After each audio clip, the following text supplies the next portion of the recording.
Well, good morning again, my dear. Good morning, good morning. Good news for Ash Wednesday as we head into the first weekend of Lent. That's right, because it's the new moon in Pisces, and this is brought to us by Weather-Tight Windows, where if it ain't weather-tight, it ain't right. So for Pisces, wherever the new moon is, I love the new moon. It means new starts.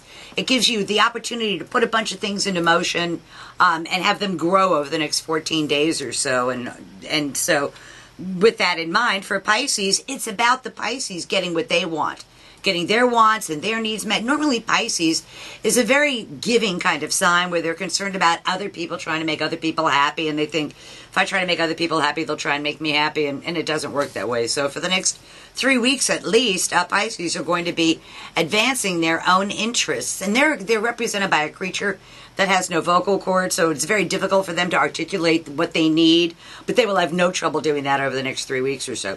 For Aries, it is time for them to give a little bit more than they get. The sun is behind them. It's the end of their solar year, and they need to finish up projects that they've already started rather than trying to launch new ones. For Tauruses, it's in their 11th house of hopes, wishes, goals, and objectives.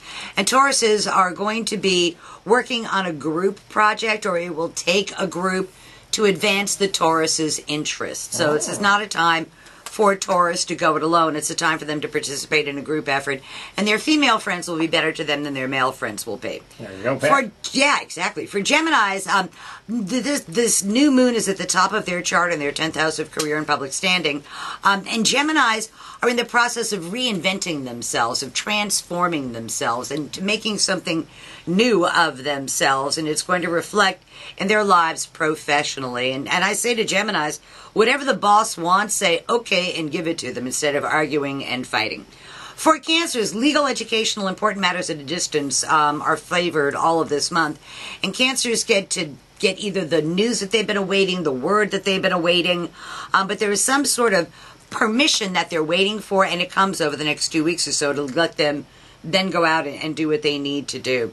For Leos, other people's resources flow their way. This is a time for unearned money. This is a time to, if they're going to create something new, to find somebody else to bankroll it for them. Rather than using their own money, they get to team up with somebody else, and other people's resources flow their way. And it's not just getting their income tax checks back. Gotcha. For Virgos, they're going to be in the spotlight one reason or another. And Virgos have been rather feisty of late. And they have to be really careful not to offend people, because Virgos are kind of full of themselves. And when the sun is opposing their sign, people are going to go, and why do you think you're all that? And the Virgo's going to have to defend why they think that. For Libras, it's in their 6th house of work. And oh, lucky you, Nikki, more work. And yes, more work, but some obstacle that had been in their career path gets out of the way. It doesn't necessarily mean a better job, but it means a better work environment and a better opportunity for them to advance their interests, for both Andrew and for Nikki. And yes, that is a good thing. And whatever health issue you've been afraid of, it's not that bad. Go deal with it.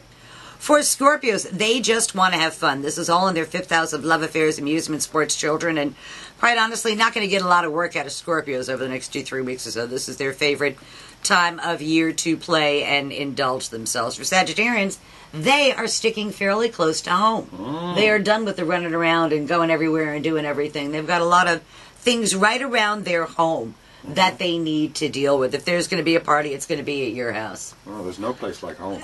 Apparently not, and boy, isn't that the truth. And then for Capricorns, it is in their 3rd house of day-to-day living. So Capricorns are really going to have to work to stay ahead of the power curve. They've got a lot on their plate. They've taken a lot on their plate, and now they have to incorporate it into their daily living.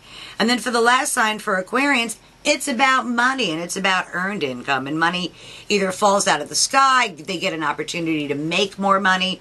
But Aquarians are the big money winners over the next 3 weeks or so. So tomorrow's news today for the 12 signs of the zodiac. And I need to say happy birthday to a huge fan of yours. And his name is Michael Hope, and it's his birthday today. So happy birthday, Michael. All right. I understand one of our engineering gurus around here who's been with Q105 since, I think, the very beginning of becoming a top 40 radio station back in the 70s. Super Lou Facenda. Yay! Happy birthday. Super Lou. Enjoy that. Love that name. Got the birthdays taken care of, and we will see you next Wednesday. Next Wednesday. Thank you, my dear. Always a pleasure.